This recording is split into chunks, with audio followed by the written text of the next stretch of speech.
సభాధ్యక్షులు మిత్రులు ఆది గారు,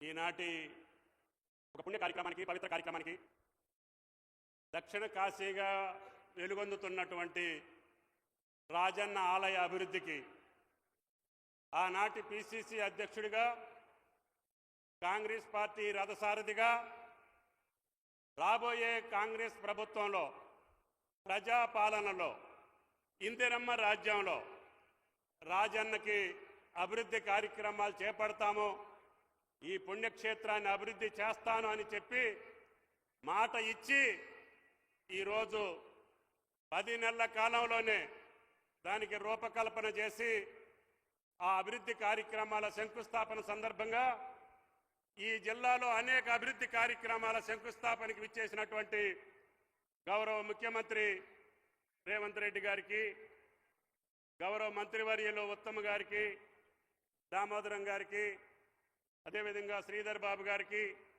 పొన్నం గారికి, పొంగులేటి గారికి, ప్రియమైన పెద్దలు జీవన్ రెడ్డి గారికి,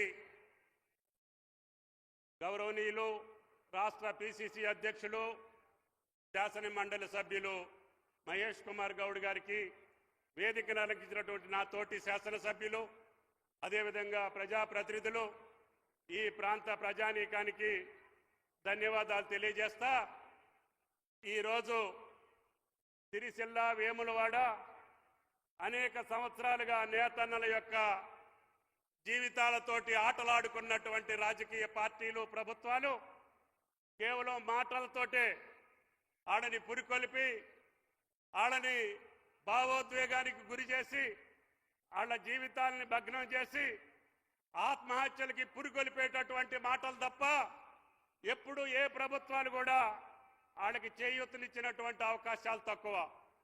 కేవలం పథకాలు రూపొందించారు, మాటలతోటి కాలం వెలబుచ్చారు.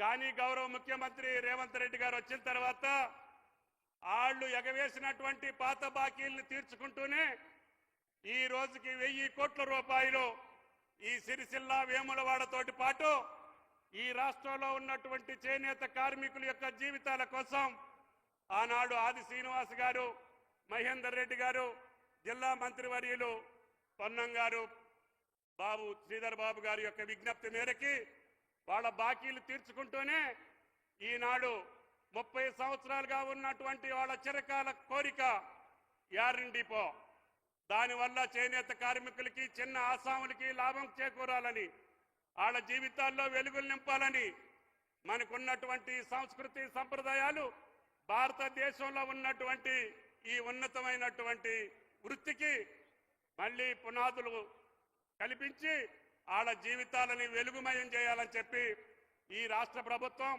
రేవంత్ రెడ్డి గారి ప్రభుత్వం సంకల్పించి పాత బాకీలన్నీ తీర్చాం. నేతన్న చేయూతనిస్తున్నాం, నేతన్న బీమానిస్తున్నాం, పావలా వడ్డీ ఇస్తున్నాం. ప్రభుత్వంలో ఉన్నటువంటి అన్ని శాఖలకి ఆదేశాలు ఇచ్చాం. ప్రతి ఒక్కళ్ళు కూడా చేనేత కార్మికులు చేసినటువంటి యొక్క వస్త్రాలనే కొనుగోలు చేయాలని అన్ని డిపార్ట్మెంట్లకి ముఖ్యమంత్రి గారు ఆదేశాలు ఇచ్చారు. తద్వారా 360 రోజులు చేనేత బిడ్డలకి పని కల్పించేటటువంటి సంకల్పం ఈ రాష్ట్ర ప్రభుత్వం తీసుకున్నది అని చెప్పి మీకు ఈ సందర్భంగా మనం చేస్తున్నాం. అందుకని భవిష్యత్తులో నాకు పని లేదు అనేటటువంటి భావన లేకుండా మీ బిడ్డలు సుఖశాంతులతో ఉండటం కోసం ముఖ్యమంత్రి గారి యొక్క చొరవతోటి IIHTని కూడా శాంక్షన్ చేసుకొచ్చాం. ఈనాడు చేనేత వృత్తి మీద మక్కువ ఉన్నటువంటి ప్రతి బిడ్డ ఆ యొక్క ఇన్స్టిట్యూషన్లో ట్రైనింగ్ పొందితే తప్పకుండా ఇన్స్టిట్యూషన్ నుంచి ఉద్యోగానికే పోయేటటువంటి సంకల్పానికి ఈరోజు స్కిల్ యూనివర్సిటీలోనే దాన్ని స్థాపించాలని పూజ్యులు ఆ రోజున ముఖ్యమంత్రి గారు దాన్ని శంకుస్థాపన ప్రారంభోత్సవం కూడా చేసుకున్నాం.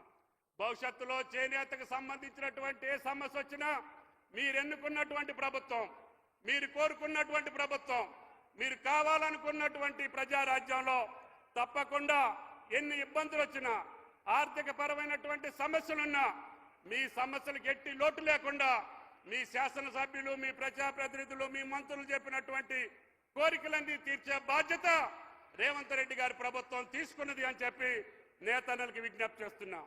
అదేవిధంగా రైతన్నలకు కూడా ఈ ప్రభుత్వం పెద్దపీట వేసింది. ఏనాడు లేనటువంటి విధంగా సుమారు 70 లక్షల మంది రైతులు పండించేటటువంటి పంటకి ఈనాడు ఆ రాజన్న దయ వల్ల, భగవంతుడి దయ వల్ల భారతదేశంలో అత్యధికమైనటువంటి వరి పంట దిగుబడి ఇచ్చినటువంటి ఏకైక రాష్ట్రం తెలంగాణ రాష్ట్రం అని చెప్పి మీకు ఈ సందర్భంగా మనం చేస్తున్నాం.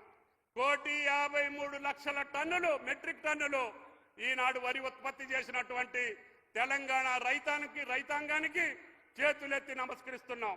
వారి కష్టానికి తగ్గట్టుగా 30,000 కోట్ల రూపాయలు రుణమాఫీ చేస్తామని మాటిచ్చాం. 18,000 కోట్లు ఇప్పటికే వారి ఖాతాలో జమ చేశాం. మిగతాది జమ చేయడానికి ప్రభుత్వం సిద్ధంగా ఉన్నది. త్వరలోనే దానికి సంబంధించినటువంటి తారీఖులు కూడా మీకు ప్రకటిస్తామని చెప్పి కూడా విజ్ఞప్తి చేస్తున్నాం. అంతేకాకుండా ఈ దేశంలో, ప్రపంచంలో డిమాండ్ ఉన్నటువంటి సన్నధాన్యాన్ని పండించాలని చెప్పి ముఖ్యమంత్రి గారు ఇచ్చినటువంటి పిలుపు మేరకి ఈనాడు సన్నధాన్యం 60% సన్నధాన్యం పెంచారు.